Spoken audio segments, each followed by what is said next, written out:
बल्ला तहरीक इंसाफ के पास रहेगा या नहीं? इलेक्शन कमीशन की इंट्रा कोर्ट अपील पर आज समाअत होगी। पेशावर हाई कोर्ट के जस्टिस एजाज खान समाअत करेंगे। इलेक्शन कमीशन ने पेशावर हाई कोर्ट के 26 दिसंबर के फैसले पर नजरसानी दरख्वास्त दायर की थी।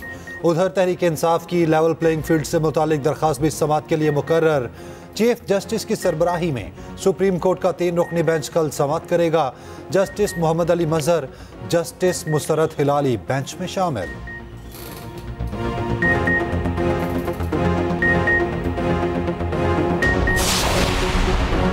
बल्ले का निशान ना भी मिला तो भी इलेक्शन लड़ेंगे। तहरीक इंसाफ किसी सूरत इंतखाबात का बॉयकॉट नहीं करेगी।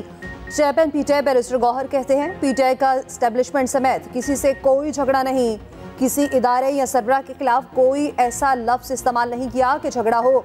बानी पीटीआई शुरू से कहते हैं, फौज हमारी है, मुल्क भी हमारा है, मुल्क की मईशत में बेहतरी और तरक्की हमारा मंशूर है। मुल्क में सियासी इस्तेहकाम इंतखाबात के जरिए ही आएगा। हमें इंतखाबी अमल से बाहर किया जा रहा है। सुप्रीम कोर्ट सुमोटो एक्शन ले, अदलिया ने मुदाखलत ना की तो मुल्क में जमहूरियत का सफाया हो जाएगा। हमारे पास प्लान ए, बी और सी मौजूद हैं। पहले तमाम आईनी तरीके आजमाएंगे। आर्टिकल 62 1F के तहत नाअहली ताहयात है या 5 साल? सुप्रीम कोर्ट का 7 रुकनी लार्जर बेंच आज समाअत करेगा। Chief justice Qazi Faez Isa bench के सरबराह होंगे। Justice Mansoor Ali Shah, justice Yahya Afridi, justice Aminuddin Khan bench का हिस्सा, जस्टिस जमाल खान मंदोखिल, जस्टिस मोहम्मद अली मजहर और जस्टिस मुसरत हिलाली भी शामिल। उधर सजा याफ्ता अफराद के इलेक्शन लड़ने के खिलाफ नैब भी मैदान में आ गया। 10 साल नाअहली की मुद्दत बहाल करने के लिए इस्लामाबाद हाई कोर्ट में अपील दायर। सिंगल बेंच का फैसला मुअत्तल करने की इस्तदा। नैब की अपील पर समाअत आज होगी। इलेक्शन होंगे और उन्हें पुरअमन बनाया जाएगा। मैं खुद भी 8 फरवरी को वोट देने जाऊंगा। पाकिस्तान रियासत की जंग लड़ रहा है और लड़ता रहेगा। निगरान वज़ीर आज़म ने वाज़ेह कर दिया। लाहौर में मीडिया से गुफ्तगू में कहा, मुसल्लह तंजीमें पाकिस्तान को तोड़ने की साजिश कर रखी हैं। कि 1971 है ना नया बांग्लादेश बनने जा रहा है। हमारा झगड़ा बलोचों से नहीं, मुसल्लह तंजीमों से है। ये दहशतगर्दी को जिद्दोजहद कहते हैं। एहतजाज सबका हक है, मगर आइन के दायरे में रहकर होना चाहिए। 9 मई वाले भी एहतजाज के दायरे से बाहर आ गए थे। एहतजाज की आड़ में दहशतगर्दों की हमायत कबूल नहीं। बलोचिस्तान में 90,000 लोग कत्ल हुए, 9 लोगों को भी सजा नहीं मिली। आज़ादी राय सबका हक है। सोशल मीडिया पर पाबंदी नहीं होनी चाहिए। बोले निगरान वज़ीर आला पंजाब मोहसिन नकवी के काम की भी तारीफ। कहा, लाहौर आए तो मोहसिन नकवी का काम देखकर जेलसी होती है।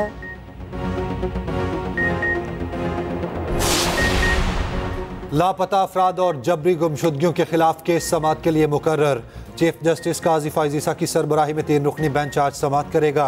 जस्टिस मोहम्मद अली मजहर और जस्टिस मुसरत हिलाली भी बेंच का हिस्सा होंगी।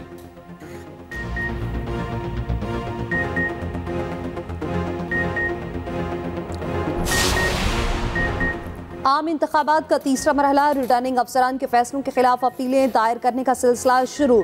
नवाज शरीफ के लाहौर और मानसहरा से कागजात की मंजूरी चैलेंज। NA 130 से अवामी बहास ने अपील दायर की। मौक़िफ़ इख्तियार किया कि नवाज शरीफ को सुप्रीम कोर्ट ने ताहयात नाअहल करार दिया। नवाज शरीफ इलेक्शन लड़ने के अहल नहीं। NA 15 से कागजात के खिलाफ अपील वकार खान एडवोकेट ने दायर की।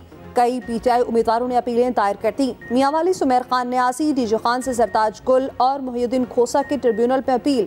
शुएब शाहीन, अली मोहम्मद खान, फिरदौस शमीम नकवी ने भी अपीलें दायर कर दी। परवेज़ इलाही, मोनिस इलाही और कैस्ट्रा इलाही को आरओज़ के फैसलों के मुसद्दिक़ा नकूल का इंतजार। नकूल फराहम न करने का इक़दाम लाहौर हाई कोर्ट में चैलेंज। शेख रशीद आज अपील दायर करेंगे। उधर PTI का कागजात नामजदगी मुस्तरद करने के खिलाफ सुप्रीम कोर्ट जाने का ऐलान। PTI रहनुमा बाबर आवान का कहना है, आइन किसी को इलेक्शन लड़ने से नहीं रोकता।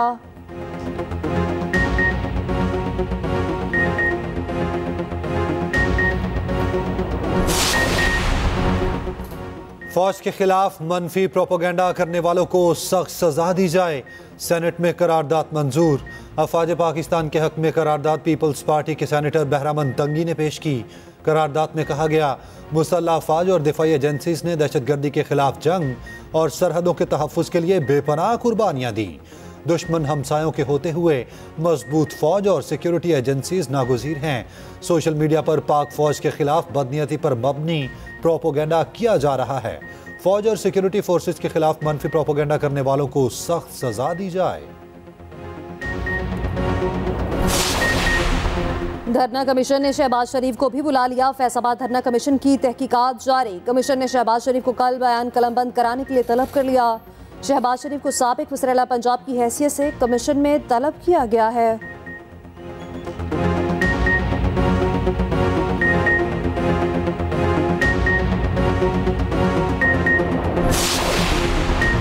इलेक्ट्रॉनिक मीडिया की जानिब से ज़ाब्ता इखलाक की खिलाफ वर्जी का नोटिस। इलेक्शन कमीशन ने चेयरमैन पैमरा को खत लिख दिया। ज़ाब्ता इखलाक की शिक 12 की खिलाफ वर्जी पर एक्शन लेने का हुक्म करार दिया। टीवी चैनल्स की जानिब से पोलिंग सर्वे इलेक्शन कवायद और ज़वाबित की खिलाफ वर्जी है। पोलिंग सर्वेस वोटर की फ्री चॉइस पर असरअंदाज होने के साथ साथ इंतखाबी अमल को मुतासिर करते हैं।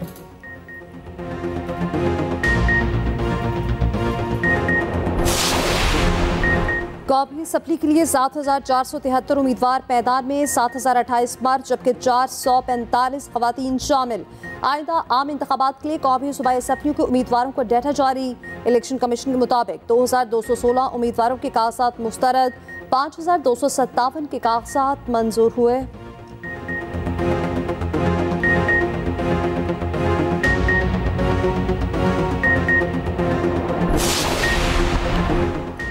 फाफिन का कागजात पर एतराज़ात और फैसले पब्लिक करने का मुतालबा। कहा गया हर कागजात नामजदगी अपने फैसले की तौसीक करने का तकाजा करता है। एतराज़ात और फैसले वेबसाइट पर शाया किए जाएं और उस फैसलों की मुख्तसर वजूहात भी दें। फैसले शाया करने से इंतखाबी अमल को शफाफियत और तक़वियत मिलेगी।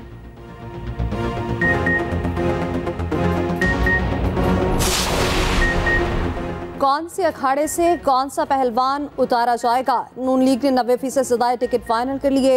नामों का ऐलान चंद रोज पे किया जाएगा। पार्टी क़यादत की अहम बैठक। पंजाब में मुस्लिम लीग काब से सीट एडजस्टमेंट का फैसला। IPP से सीट एडजस्टमेंट पर मुशावरत मुकम्मल न हो सकी। शहबाज शरीफ कहते हैं नून लीग अब हर जगह जलसे करती नजर आएगी। ये ना समझा जाए कि हम सिर्फ दफातर में मीटिंग करते हैं। एक्सप्रेस न्यूज से गुफ्तगू में कहा नून लीग अब हर जगह जलसे करती नजर आएगी। नवाज शरीफ, मरियम नवाज, हमजा शहबाज और मैं खुद हर जगह जलसे करेंगे।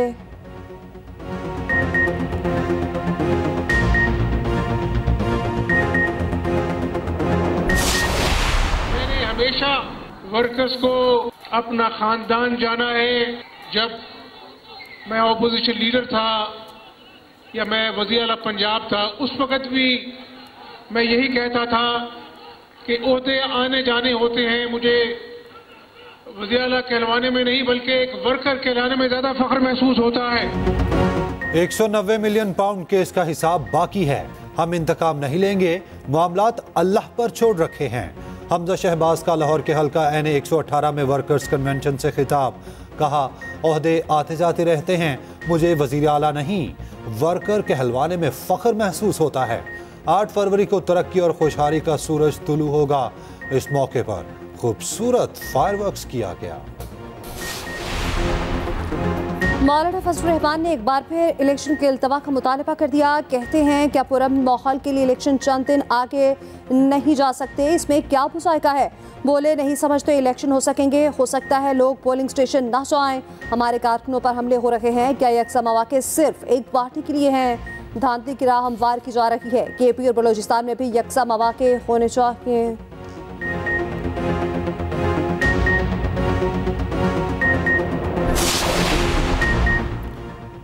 इलेक्शन का माहौल खत्म किया जा रहा है। खदशा है जो भी हुकूमत बनेगी उस पर सवालिया निशान रहेगा।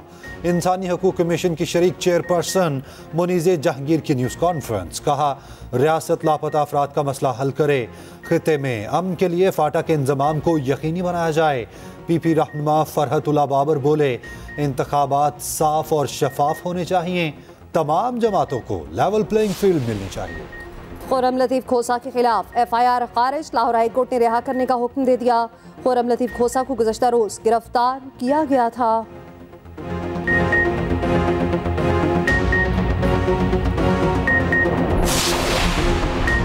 गुजरांवाला में 9 मई के हमले और जलाओ घेराव का मुकदमा। ATC का 51 मुल्जमान की दफा 88 के तहत जायदाद जब्त करने का हुक्म। मुल्जमान को इश्तिहारी करार देने की कार्रवाई भी जारी है। अदालती हुक्म पर मुल्जमान के घरों और शहर के अहम मकामात पर इश्तिहार आवेजा किए गए हैं।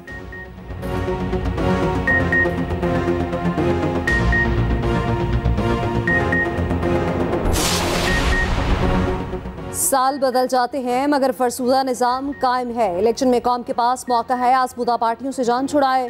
सिराजुल हक कहते हैं जमात इस्लामी वाहिद जमात के जिसके दामन पर करप्शन का दाग नहीं। जमात इस्लामी सूदी मुआशरत का खात्मा करेगी।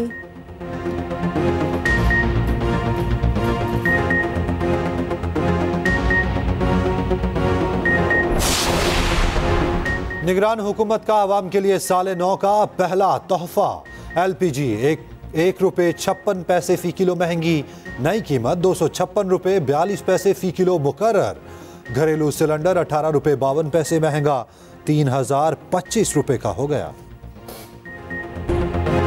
साल बदला मगर फलस्तीनियों की किस्मत ना बदली। गजा वालों के लिए साल का पहला दिन भी खून आशाम रहा।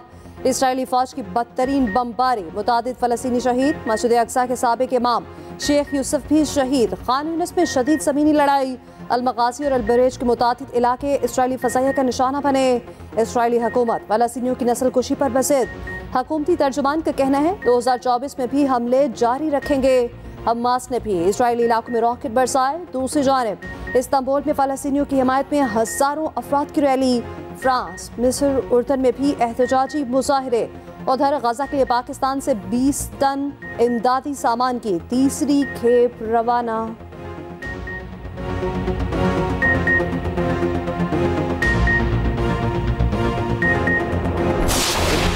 IMF बोर्ड का इजलास 11 जनवरी को होगा। पाकिस्तान के लिए 70 करोड़ डॉलर की अगली किस्त की मंजूरी दी जाएगी। 3 अरब डॉलर की स्टैंड बाय अरेंजमेंट के तहत इक्तिसादी जायजे की मंजूरी मुतवक्के। IMF के एग्जीक्यूटिव बोर्ड के इजलास का नया शेड्यूल जारी। उधर IMF की एक और शर्त पूरी। बैंकिंग कंपनी ऑर्डिनेंस 2022 सेनेट में पेश। बिल वज़ीर ख़जाना के बजाय वज़ीर इत्तलात मुर्तज़ा सोलंकी ने पेश किया। चेयरमैन सेनेट ने बिल कमेटी के सुपुर्द कर दिया। व्हाइट वॉश से बचने का आखिरी मौका। पर्थ और मेलबर्न के बाद कौमी टीम का तीसरा इम्तिहान। सीरीज का तीसरा और आखिरी टेस्ट कल से सिडनी में शुरू होगा। कौमी टीम का प्रैक्टिस सेशन। खूब हाथ पैर खोले। पाकिस्तानी टीम में 2 तब्दीलियां मुतवक्के। हसन अली की जगह स्पिनर साजिद खान और इमामुल हक की जगह साइम अयूब को शामिल करने का इम्कान। सिडनी टेस्ट के लिए ऑस्ट्रेलियाई स्क्वाड बरकरार। उधर ऑस्ट्रेलियाई वज़ीर आज़म का पाकिस्तान टेस्ट टीम के आज़ाज़ में शाया। ज़का अशरफ की भी शिरकत।